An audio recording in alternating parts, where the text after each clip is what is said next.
Evening, Julie Russell and Adam Philbin. Thank you very much for coming this evening, and again, always thank you to candidates for stepping up for a role in our community. So we'll do the same thing, a minute of an introduction, and you have assistants with a timer right in front of you here. And so, Julie, would you like to start? Sure. My name's Julie Russell, and my husband and I are newcomers to Washougal. We moved here a couple of years ago from Tigard, Oregon. We both have small businesses. I'm a licensed marriage and family therapist in Oregon and a licensed mental health counselor in Washington. I'm also a registered play therapist. So my husband and I have raised 4 children, and we have 1 beautiful granddaughter that we love to death, and we love Washougal. We looked a lot trying to find a place to live, and we found a place that we love. And I want to maintain that communal atmosphere of Washougal, as well as make the community a better place. And I served on the Tigard Water District for a number of years, and also as the Citizens Participation Organization chair for a lot of years in Oregon. And so I just want to meet more residents, make the place a better community. Thank you. Thank you. Mr. Philbin? Hi, my name's Adam Philbin. Been in Washougal as of this month, 11 years.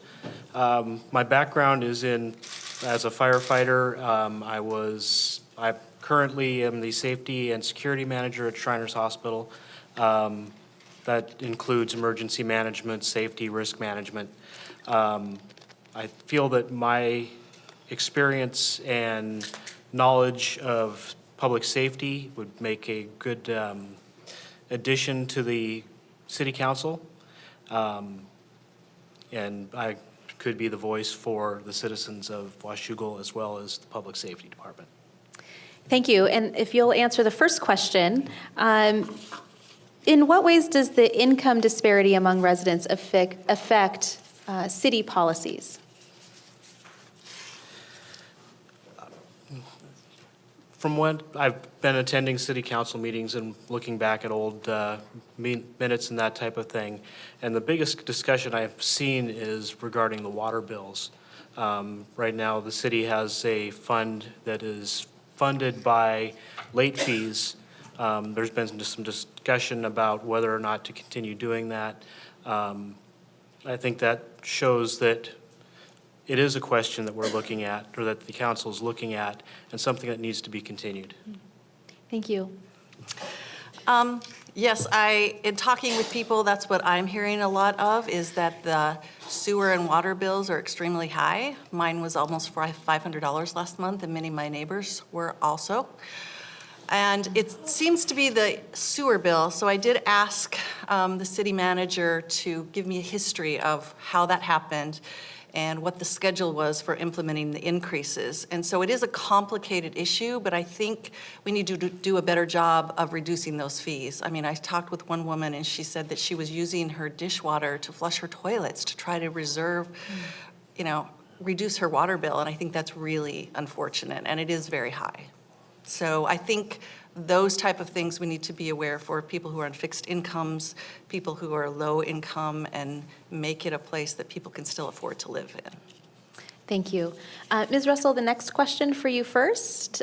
A number of streets in the more urban portion of Washougal have no curbs or sidewalks. How could such improvements be accomplished, and how might the funding work? I do agree with Molly's idea of the safe routes for schools. I think that's an important place to start. And I know that there's state funding and grants available to help create those safe routes. And then, it's always a hard balance of this is how much money we have, and there's always more places to spend the money than you have available. But prioritizing that to some of the neighborhoods that are a little bit neglected and older, I think, is an important part of that. Thank you. Mr. Philbin? I've got to say I agree with both of them. New construction, as new neighborhoods are being added, one of the requirements needs to continue to be adding sidewalks in those areas. Looking for state grants and funding through the state, I think is very important for this. And just as we're improving roads, make that part of the improvement. Thank you. Mr. Philbin, Washougal will be getting a new mayor. What qualities would you like to see in that person? Well, I think honesty is very important. I'd like to see someone who's a strong leader, but will listen carefully to the voters or to the citizens. I think that would be the main thing, is to understand what the citizens are actually wanting, listen to the members of the council, listen to everyone, and make wise decisions based on that information. Thank you. Ms. Russell? Yes, I would like to see someone with integrity, fiscally conservative, someone who also, like Adam said, has leadership skills and is respectful to citizens as well as other council members. In my work, words have power, and there's some words that are inflammatory. So even the words that we can use have an impact on people. So learning to speak respectfully to others and letting people voice their opinions and agreeing to disagree respectfully, I think, is an important part of that. Thank you. Ms. Russell, what are the most needed infrastructure improvements in Washougal, in your opinion? Well, I would say, fixing some of the roads that are in disrepair with potholes and not in the best shape would be an important one. I know others have voiced opinions of another overpass, so that we aren't just having one.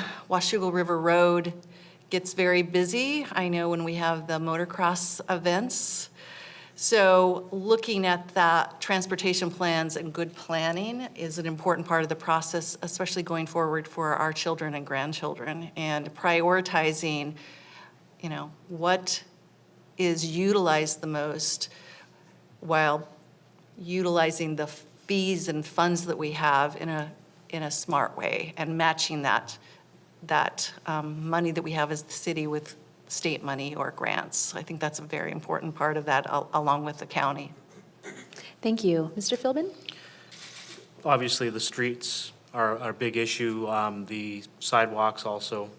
I see the biggest issue is monitoring the growth of the city and having the infrastructure grow with the increased housing.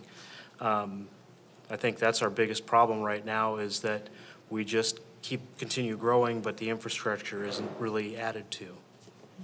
Thank you. Now, for a closing minute comment, and maybe again touching on why you hope to serve in this capacity and what you hope to accomplish, we'll start with Mr. Philbin. Well, I would like to give back to the community. Like I said, I've been here for 11 years and fell in love with the place the first time we came into the area. Plan on retiring here as well. We've raised 3 of our 11 children here. I would like to make a positive impact on the community. Thank you. Yes, I believe I'm fiscally conservative. I would also like to explore the economies of scale. Is there a way that we can deliver some of the utilities to the residents in a way that's less expensive? I also enjoy service and giving back to my community. I've served numerous school boards, or not school boards, but PSOs and PTAs and sporting events and coaches, and I've always loved engaging with the community and children, and that's part of my passion also in my professional life. And I hope to have that opportunity and would love to have your votes. Thank you. Thank you. On behalf of the league, I would love to thank both of you for stepping forward to serve our community, and I will not, for the benefit of the candidates, because they know very well the schedule, but for the audience and viewers, I will remind you that your ballots should be coming to you in the mail on October 20th or before. So thank you very much, and thank you again to the candidates this evening.